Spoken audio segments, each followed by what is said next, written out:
ഞാൻ ആ ഇന്റർവ്യൂ കഴിഞ്ഞ് വന്നപ്പോൾ ഭയങ്കര കോൺഫിഡന്റ് ആയിരുന്നു, എനിക്കത് കിട്ടും എന്ന്. പക്ഷെ അത് കിട്ടിയില്ല. അതാണ് എന്നെ ഏറ്റവും കൂടുതൽ ഡൗൺ ആക്കിയത് തന്നെ.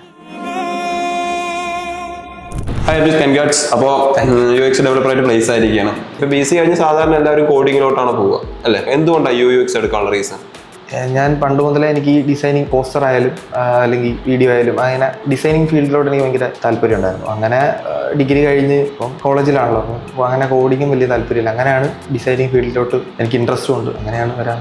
ഫ്രീലാൻസ് വർക്ക് ചെയ്യുമ്പോൾ നമ്മളിപ്പോൾ ഒരു കമ്പനി ഒരാളുടെ തന്നെ വർക്ക് ചെയ്യുമല്ലോ. ഫ്രീലാൻസ് പറയുമ്പോൾ നമുക്ക് പല വർക്കാണ്. പല വർക്ക് ചെയ്യുമ്പം നമുക്ക് അതിൻ്റെതായ കുറേ വേരിയേഷൻസ് ചെയ്യാൻ പറ്റും. ഓക്കെ, പുതിയ ഐഡിയാസ്. ഓക്കെ, ഇവിടെ പഠിച്ചുകൊണ്ടിരിക്കുമ്പോൾ തന്നെ ഫ്രീലാൻസ് വർക്ക് ചെയ്തിട്ടുണ്ടായിരുന്നു? ഇവിടെ പഠിച്ചുകൊണ്ടിരിക്കുന്ന തന്നെ ഫ്രീലാൻസ് വർക്ക് ചെയ്യുന്നുണ്ട്. അപ്പോൾ അതും ഒരു ഇന്റർവ്യൂസിന് പോകുന്ന സമയത്ത് ഹെൽപ്ഫുള്ളാണ്. UX പ്ലേസ്ഡ് ആവണമെങ്കിൽ നല്ല രീതിക്ക് നമ്മൾ ക്രിയേറ്റീവ് ആയിരിക്കണം. ഒരു വർക്ക് ചെയ്യുമ്പോഴോ എന്തെങ്കിലും ക്ലൈൻറ്റിന് ഇഷ്ടപ്പെടണം, എന്നാലേ നമുക്കത് ഗുണമുള്ളല്ലോ, അല്ലെങ്കിൽ കാര്യമില്ല.